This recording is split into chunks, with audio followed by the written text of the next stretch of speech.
thay lòng chuyển qua yêu chị chỉ trong vài ngày thôi. Là vì chị đã chịu cho anh ấy cái gì rồi đúng không? Im miệng. Tôi đau lòng khi trước đây tôi đã từng yêu cô bằng cả tấm lòng của tôi. Xin lỗi tiểu thư. Thật ra bà nói tôi đến đây để lấy thêm bánh bột lọc cho bà. Thôi chết rồi. Nãy giờ tôi lo ăn không mà tôi quên chăm sóc cho bác gái bên kia. Thôi vậy đi, cô cứ ở đây để tôi đem bánh đến cho bác gái nha. Không sao đâu, cô cứ để tôi. Không có gì đâu. Anh Thị Tị và cô Canh Đa Hoa Sĩ cứ nói chuyện với nhau trước đi nha. Tôi đem bánh xong sẽ quay trở lại đây liền.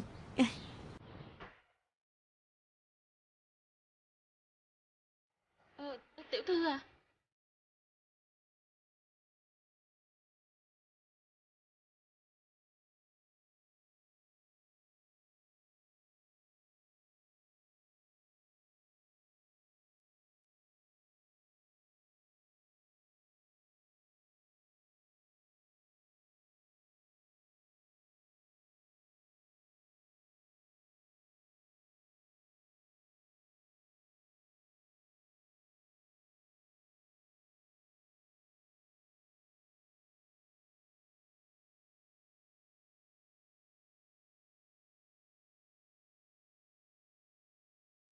Tôi thật không tin là có một lần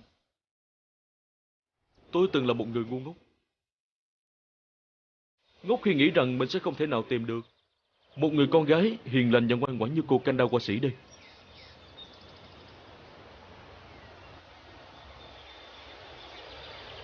Nhưng cho tới khi tôi gặp được tiểu thư Khải Ná Ba, Palawood, càng khiến cho tôi biết rằng tôi là một người rất ngu ngốc.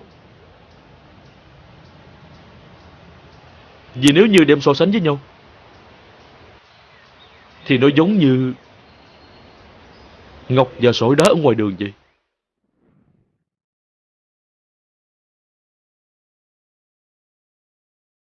Nè cô, tôi nói tới mức đó mà cô cũng không có cảm giác gì sao?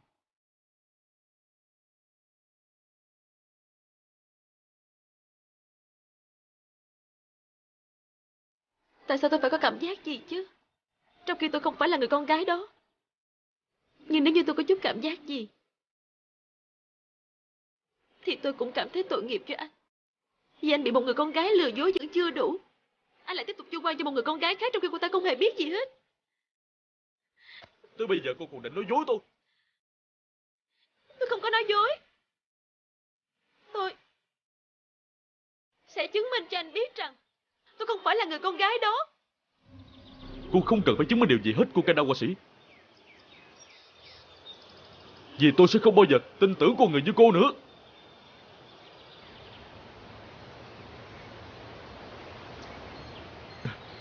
Nè, và cô cũng đừng lo lắng, tôi sẽ không tới làm phiền cô nữa đâu. Vì tôi không hề muốn bước vào một nơi dơ bẩn.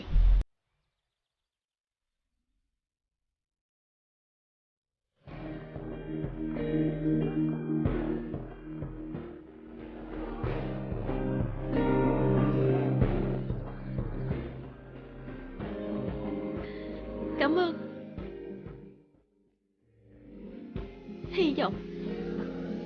Tôi hy vọng là anh sẽ làm được như những gì anh đã nói.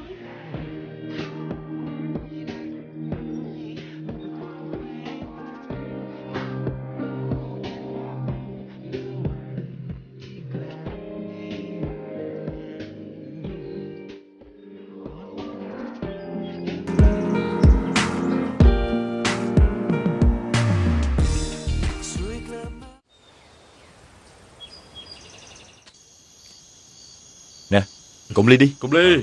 Chủ nhân buổi tiệc đâu rồi? Chưa thấy tới. Tôi biết được. À, cô ấy đến rồi kìa. Tới rồi kìa. Tới rồi Xin kìa. chào. Đúng lúc ngày hôm nay có một người cất công đến thăm tôi tại điện Awasaray. Là ai vậy? Ai vậy? Ai vậy mày? Tôi đâu biết đâu. Tao đâu có biết.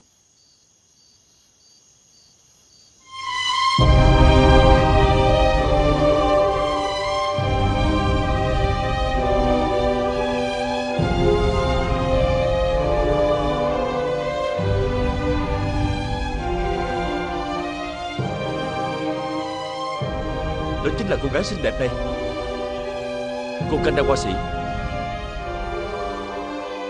Bây giờ tôi đang suy nghĩ và cân nhắc cho cô ấy đóng vai chính trong phim của tôi.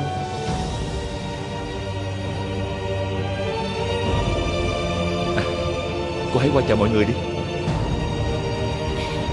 Rất hân hạnh được làm quen với mọi người. Dù sao cũng mong mọi người giúp đỡ cho tôi. Được chứ. Cạn ly, cùng đi. Làm quen đi. Dạ. Cô đẹp thật đó. Cô đẹp lắm. Dạ. Đáng ghét. Có cái gì đâu mà lại khen ngợi cô ta tới như vậy. Phụ nữ đẹp cũng giống như đóa hoa thơm vậy. Cho dù ở đâu đi nữa, cũng sẽ có nhiều ong bướm bay đến ve vãn, hút mật.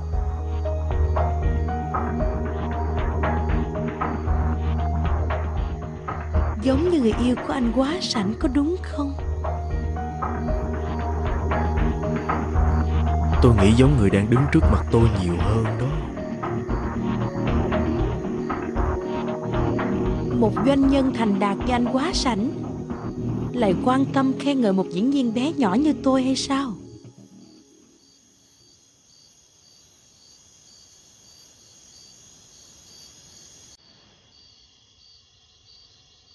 Không chỉ dừng lại ở việc quan tâm và khen ngợi không đâu, mà tôi còn muốn biết thêm về cô nhiều hơn thế này nữa kìa.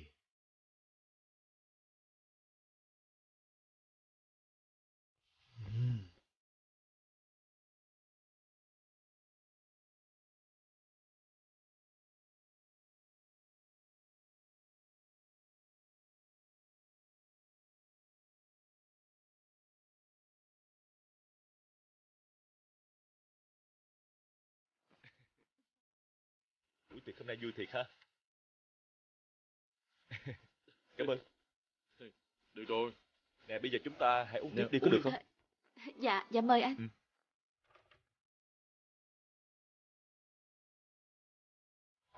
Xin lỗi, anh cầm giùm tôi nha. Dạ.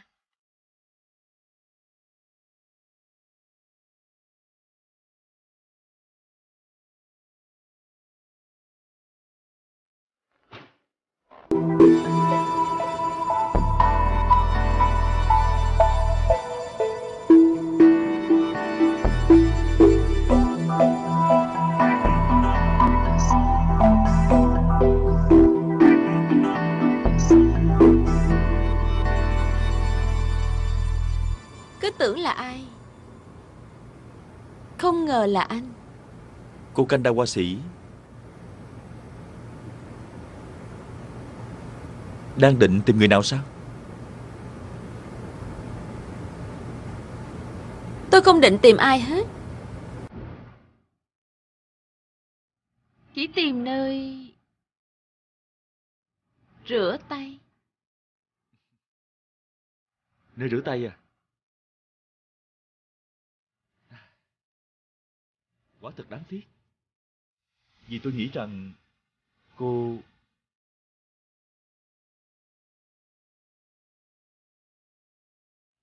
đang đến tìm tôi chứ.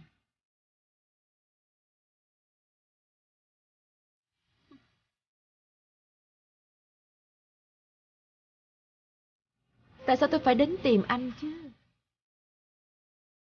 Chúng ta có chuyện gì liên quan với nhau sao? Tôi cũng chỉ nghĩ rằng cô muốn ở một nơi riêng tư cùng với tôi. Giống như tôi muốn ở cùng với cô vậy đó.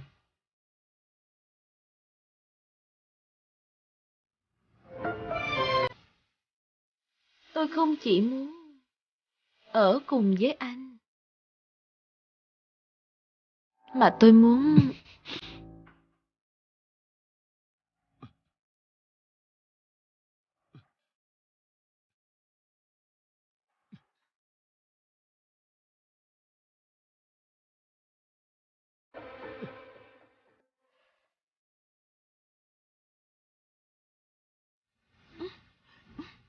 Đừng anh.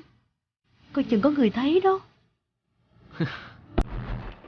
Bây giờ tất cả mọi người đều đang dự tiệc ở ngoài kia rồi. Làm gì có ai thấy chứ? Không được đâu. Tôi không muốn làm lén lén lút lút như vậy.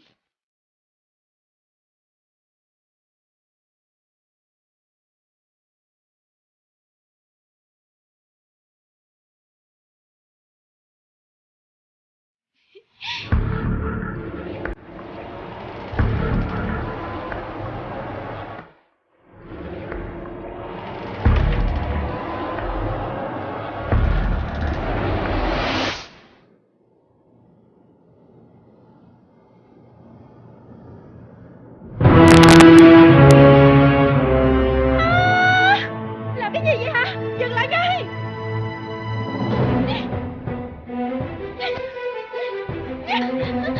Đi sao?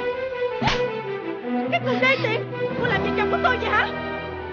Cô dám tát mặt tôi sao? Dừng lại đi.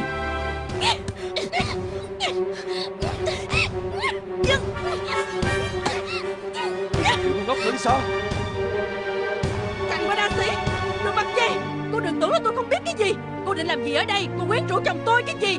Vì muốn bán con đi hay vòng trở thành ngôi sao, có phải như vậy không hả?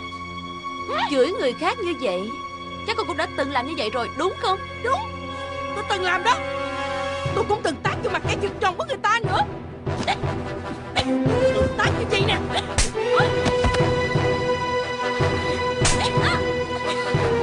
Người như cô tưởng là qua mặt được tôi hay sao?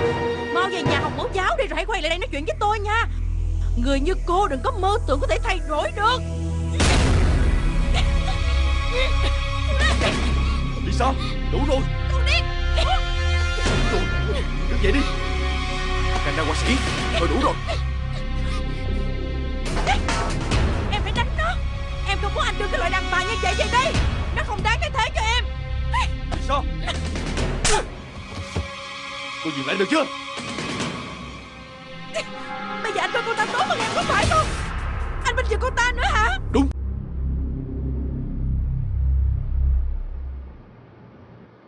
Đúng vậy. Cô vẫn chưa biết thân phận của mình sao? Cô chỉ là ngôi sao xẹt mà thôi. Chuẩn bị rớt từ trên trời xuống thôi. Cô có cái gì để so sánh với cô Ganda họa sĩ hả? Anh Quyết. Nếu còn muốn đóng phim của tôi nữa, sau này không được đến đây quấy rầy tôi nữa, có biết không? Ra ngoài.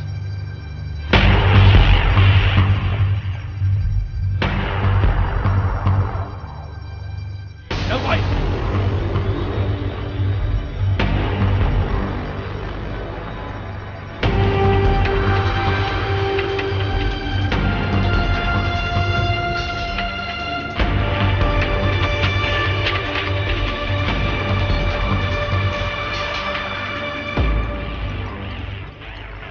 Em có đau lắm không? Dạ không.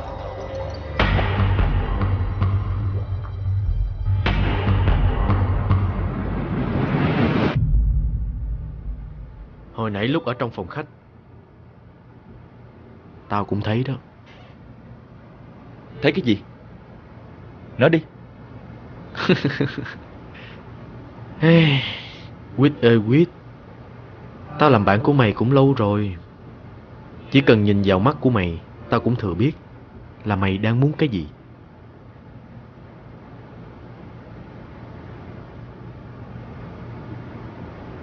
Vậy còn mày? Mày muốn cái gì hả?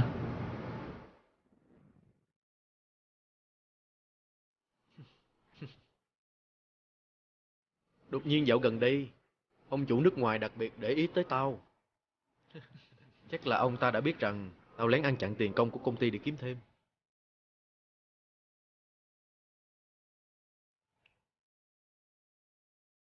$500. Có rẻ quá không vậy? Đối với nữ diễn viên mới xinh đẹp của đạo diễn nổi tiếng tên Quýt.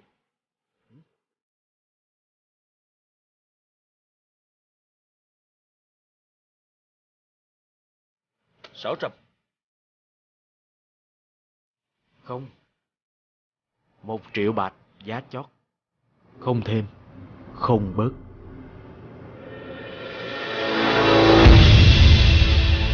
Tới trăm.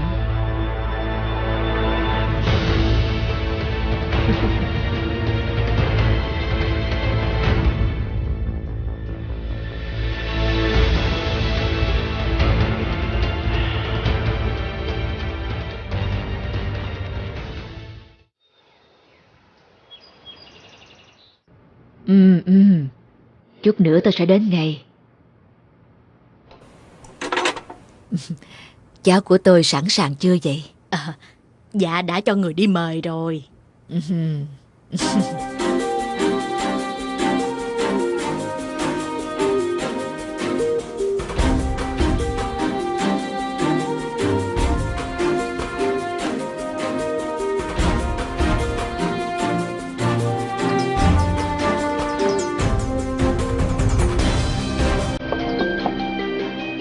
Cậu thị tỷ, phu nhân cho gọi cậu. Được rồi, tôi sẽ xuống ngay. Dạ. Bà nội, bây giờ chúng ta đi đâu vậy? Thì bà đang đi hỏi vợ cho con chứ còn đi đâu nữa con. Tỷ à, hãy tin mẹ đi. Mọi người không nhìn người sai đâu. Tiểu thư Thẻ Ná Ba là người thích hợp nhất để trở thành phu nhân của Điện Sổ Trá Giá Can. Đi thôi con.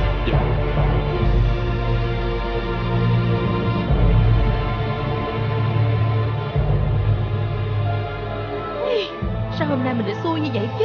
Mới chơi có chút xíu mà đã thua sạch túi luôn rồi. Mấy cái giấy tờ nhà đất nữa. Rồi còn vòng vàng lấy đâu ra mà chuộc lại bây giờ? Bà Uray.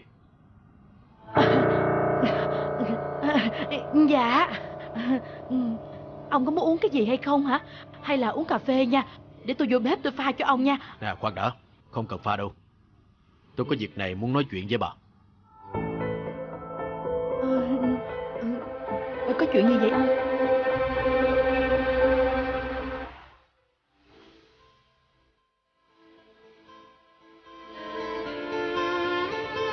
Bà ơi, đây là nhà của chú Quý Sệt mà. Hả? Nhà của ông Quý Sệt. Như vậy có nghĩa là người mà mẹ muốn hỏi cưới cho thị tỵ. Đúng vậy. Chính là con bé Kanda Hoa Sĩ Kỵ Trí Nê Xuẩn.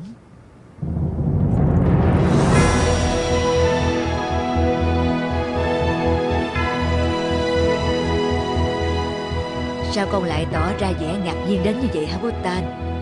Hay là con không biết rằng con trai mình yêu Kanda Hoa Sĩ chứ không phải là Khải Na Ba?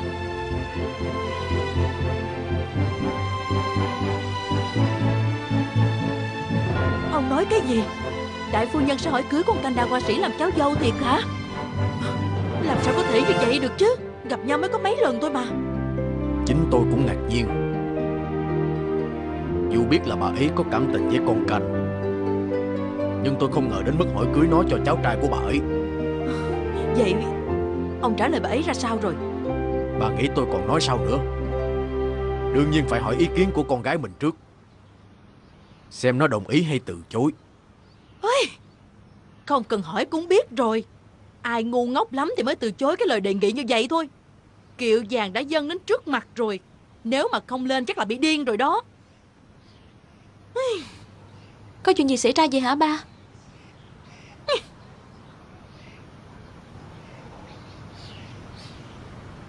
Con nghĩ như thế nào? Đại phu nhân hỏi ý muốn cưới con cho cháu trai thị tỵ.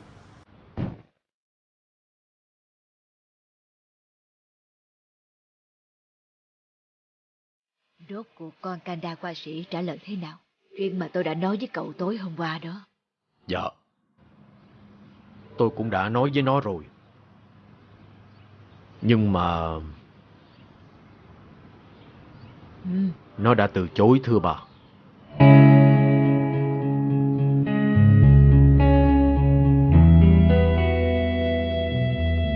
Tôi nghĩ chúng ta nên để cho thị tỵ và Kanda Hoa Sĩ nói chuyện riêng với nhau trước. Như vậy được không cậu Quý Sệt? Dạ được. Đi đi thị tỵ, đi nói chuyện với Kanda Hoa Sĩ đi chứ. Nè cậu Wilson, mau gọi nó ra đi. Tôi nóng ruột lắm rồi. Dạ được.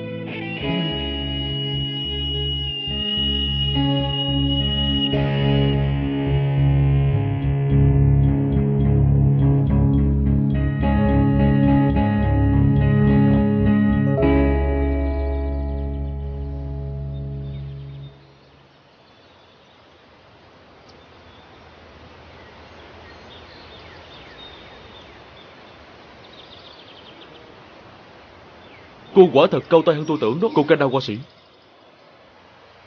Tôi không hiểu những gì anh đang nói.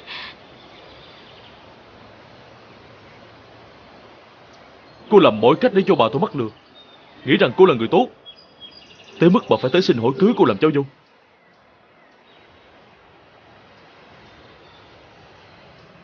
Rồi còn dám giả bộ làm cao giá để bản thân của mình tốt đẹp, có giá trị hơn không phải sao? Tôi không nhất thiết phải dùng những kế sách thấp hèn như những gì anh đã nói. Vì tôi chưa từng nghĩ sẽ dính líu gì tới người như anh hết. Ngược lại là anh. Tại sao anh không đi nói với đại phu nhân là anh không muốn kết hôn với tôi hả? Như vậy thì bà sẽ quyển ngay đám cưới này. Còn tốt hơn là anh đến đây để mỉa mai tôi như vậy. Bởi vì tôi đã nhận lời bà của tôi là tôi sẽ kết hôn với bất cứ người con gái nào bà chọn cho tôi. Cô có biết không? Nếu như tôi biết đó là cô,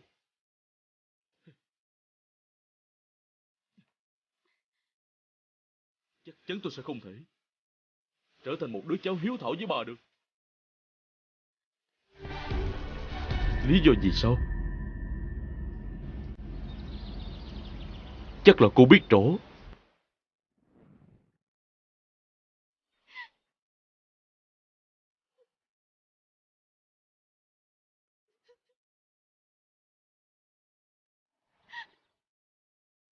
Tôi biết chứ.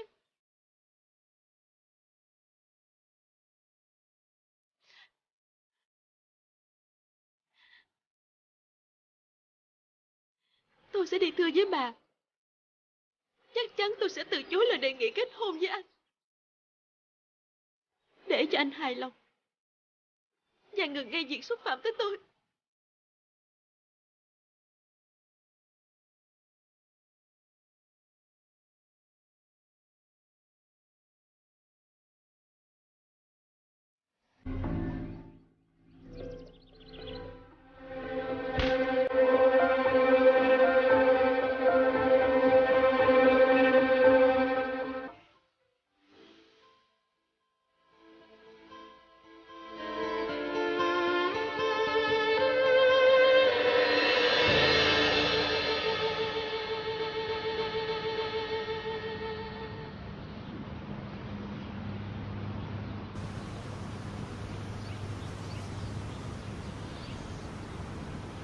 Hai đứa đã nói chuyện xong rồi đúng không?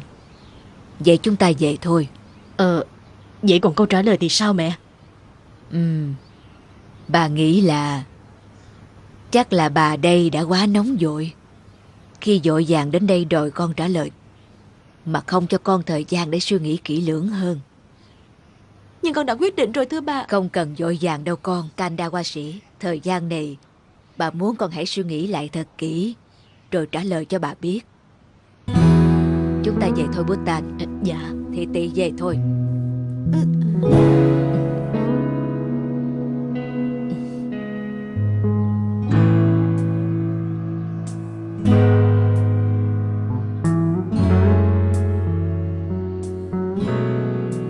Cô xin phép về trước.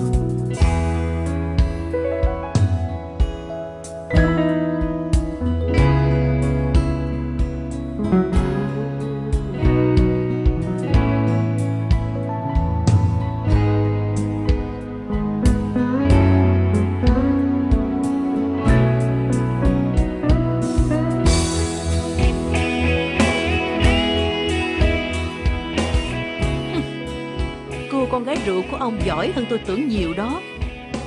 Tôi nhớ không lầm là ông chỉ mới dẫn nó theo làm quen với cậu thị tỵ không bao lâu mà. Công nhận hay thiệt, không biết nó làm cách nào mà có thể khiến cho cậu ấy đưa đại phu nhân đến đây để hỏi cưới nhanh như vậy đó. Bọn trẻ yêu nhau từ lúc nào thì có liên quan gì tới bà? Thì không liên quan gì. Nhưng tôi chỉ muốn biết là con Kandawa sĩ đã làm thế nào. Có phải nó đang giả vờ không màng tới rồi từ chối người ta, chủ yếu là để nâng giá của mình lên thôi. Không biết như vậy có đúng hay không? Nè bà ụ rây, bà đừng có nói những chuyện nhảm nhí đó nữa có được không? Việc con nó từ chối họ là vì nó có lý do riêng của mình. Nhà của chúng ta dù không phải giàu có gì, nhưng cũng không đến nỗi nghèo khổ tới mức khiến tôi phải bán con để đổi tiền đâu. Không phải là con giả bộ đâu dì ụ rây à. Và dì con vẫn chưa muốn kết hôn bây giờ. Là vì con mới vừa quay về nhà ở không được bao lâu. Con vẫn muốn ở nhà chăm sóc cho ba thêm chút nữa. Nè, đúng là ngụy biện mà. Chính con làm như vậy người ta mới gọi là giả vờ đó. Để chị nói cho con nghe, người con trai đầy tố chất như cậu thị tỵ không phải dễ kiếm như sỏi đá ngoài đường đâu. Nếu như cậu ấy đổi ý con Can thành con Rát, chắc chắn tôi sẽ gả liền cho coi. Lên đến chức con dâu hoàng tộc. Không chịu thì ngu quá đi.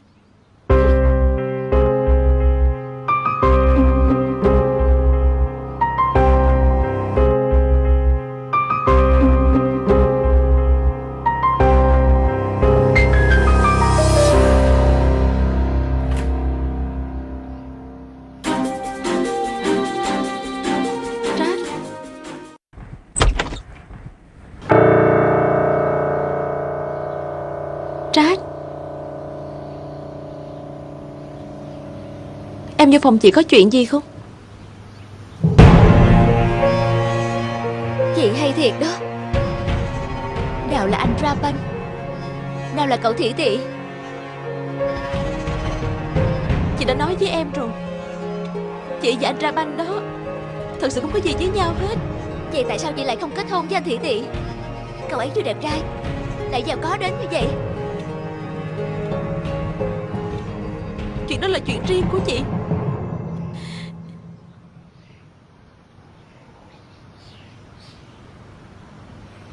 Đừng để em biết. Việc chị từ chối cậu ấy là vì chị muốn giành anh Rapan ra khỏi tay của em. Rát à, chị không hề... Nếu không thì em sẽ làm tất cả để khiến chị phải đau đớn nhất. Những gì chị đã gây ra cho em.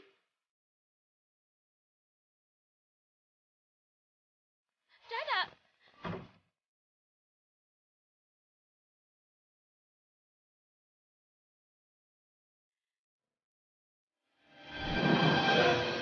Thật lòng con không hiểu tại sao lại là Kandawa sĩ, con gái của ông Wizard vậy thưa mẹ. Trong khi tiểu thư Khải Ná Ba cũng rất là xinh đẹp, gia thế địa vị đều có, xứng đáng với dòng tộc Sủ Trá Giá Can. Có gia thế địa vị không đồng nghĩa với việc chúng ta sẽ hạnh phúc bên nhau. Mẹ hỏi thật con, bộ con không hiểu con trai mình cần cái gì hay sao hả Bhutan? Nhưng mà thằng Tỵ cũng rất sẵn lòng kết hôn với tiểu thư Khải Ná Ba rồi thưa mẹ. Vậy thằng thị tỵ có từng nói với con rằng nó không muốn kết hôn với Kandawa sĩ không? Mẹ chỉ có một đứa cháu trai. Dù mẹ không tự tay nuôi nó lớn, nhưng mẹ cũng rất yêu thương nó. Hạnh phúc cả đời của cháu trai mẹ là chuyện quan trọng hơn bất cứ điều gì. Con không hiểu hả Bhutan?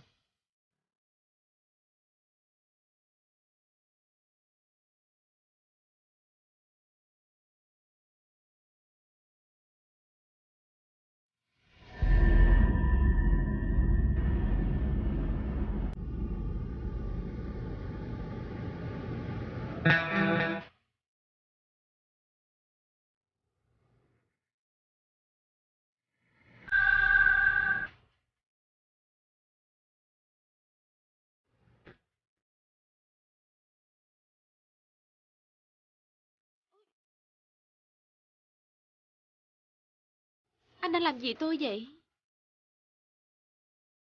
Anh quá sảnh đâu rồi? Quá sảnh sao?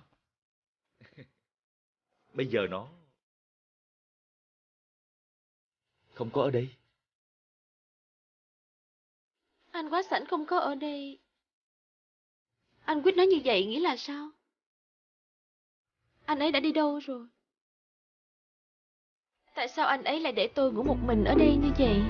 Hả anh?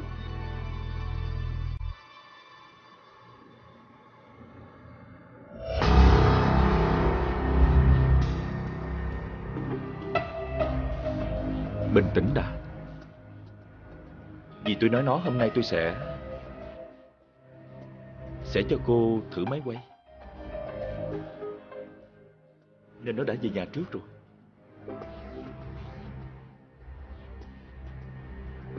Thật vậy sao?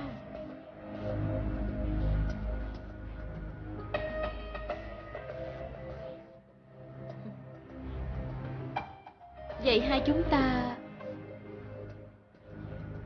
sẽ bắt đầu thử máy quay khi nào hả anh?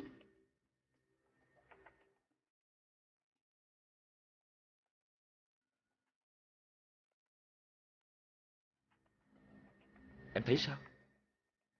Muốn khi nào hả?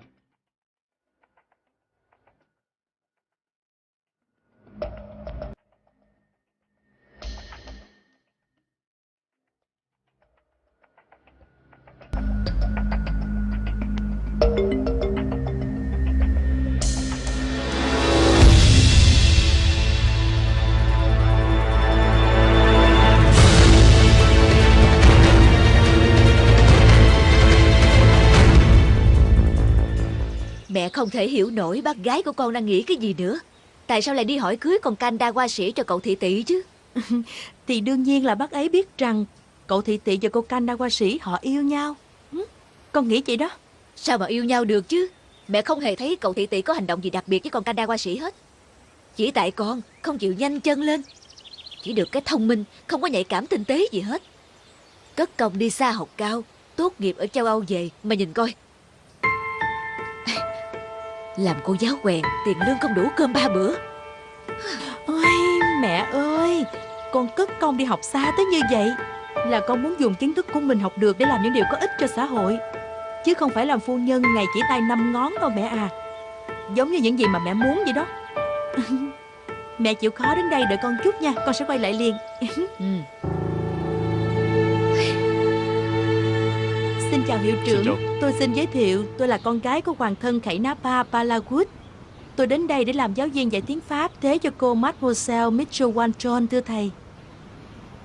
Hân hạnh chào đón cô tới về trường của chúng tôi. Tôi là Wilson, hiệu trưởng của trường này. Còn đây là chi tiết về các môn học mà cô sẽ dạy cho học sinh của tôi. Xin lỗi hiệu trưởng. Cô gái này tôi cảm thấy rất là quen. Hình như tôi đã từng thấy ở đâu rồi. Đúng là nhìn quen mặt lắm. Cô thấy cô gái của tôi ở đâu vậy? Khi nào vậy? Tôi cũng không chắc là mình đã gặp ở đâu nữa. Nhưng có chuyện gì vậy hả hiệu trưởng?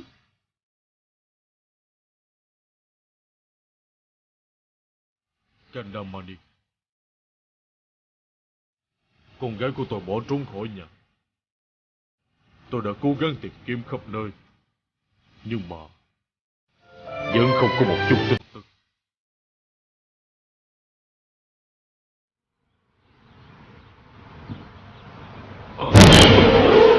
Hiệu trưởng! Hiệu trưởng ơi! Hiệu trưởng! Hiệu trưởng! Hiệu trưởng! Chết rồi! Hiệu trưởng ơi! Trời, sao tay cứng ngắc vậy nè? Hiệu trưởng ơi! Thầy ơi, thầy bình tĩnh nha! Giúp tôi với! Giúp tôi với! Có ai ở ngoài đó không? Hiệu trưởng không được khỏe nè! Giúp tôi với! Nia, cô đang ở đâu? Sao cô không quay về tìm ba vậy? Con à!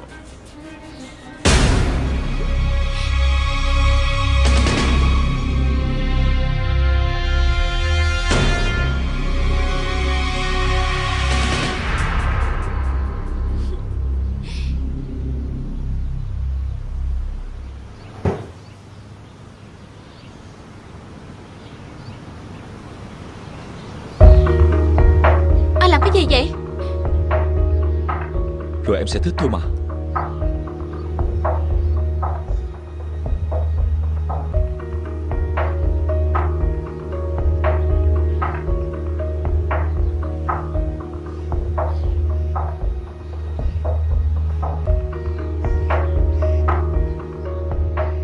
Em muốn trở thành diễn viên không phải sao?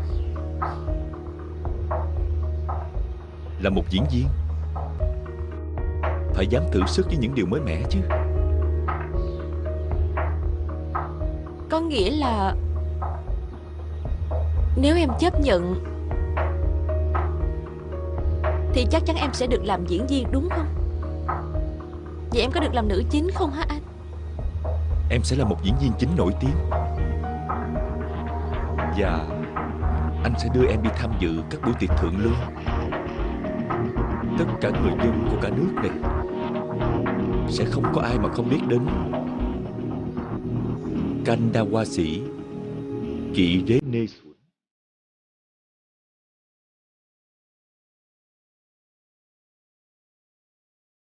Vậy thì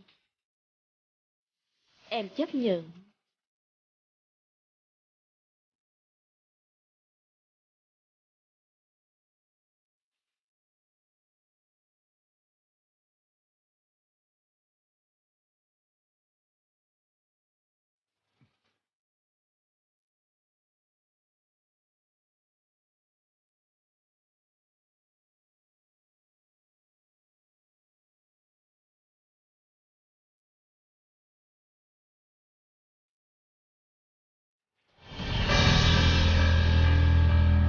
Nè, tôi có nghe nhầm hay không vậy hả? Cô ụ Ray muốn lấy lại chiếc đồng hồ sao? Vậy tiền chuộc thì sao? Thật ra tôi muốn xin bà cho tôi lấy lại chiếc đồng hồ Patek Philippe trước, rồi để từ từ tôi trả tiền lời cho bà sau nha. Cho tới chừng nào tôi trả đủ tiền chuộc thì thôi. Coi như là tôi xin bà luôn đó. Không biết là tôi bị cái gì nữa. Cô ụ Ray xin cái gì là tôi chiều theo cái đó liền. Thôi được rồi, chờ tôi một chút nha.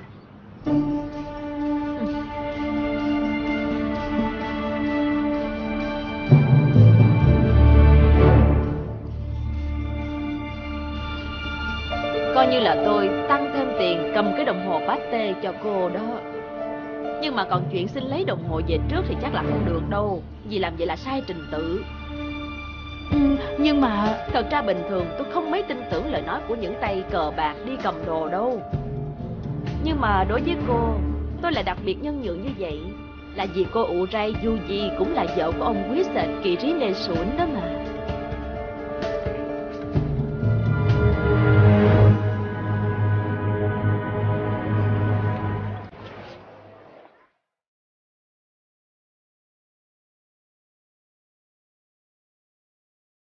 Cái đó hả? Cái đó tính giá theo gốc anh ơi. Chị mua gì? Cho tôi cuốn này đi. Dạ cuốn này hả?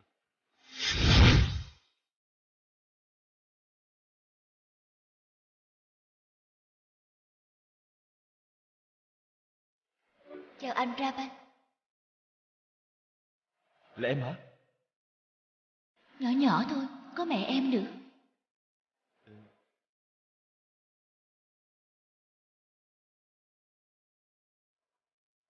Vậy là hôm nay hai chúng ta không thể ở bên nhau được rồi, có đúng không? Dạ. Narirat,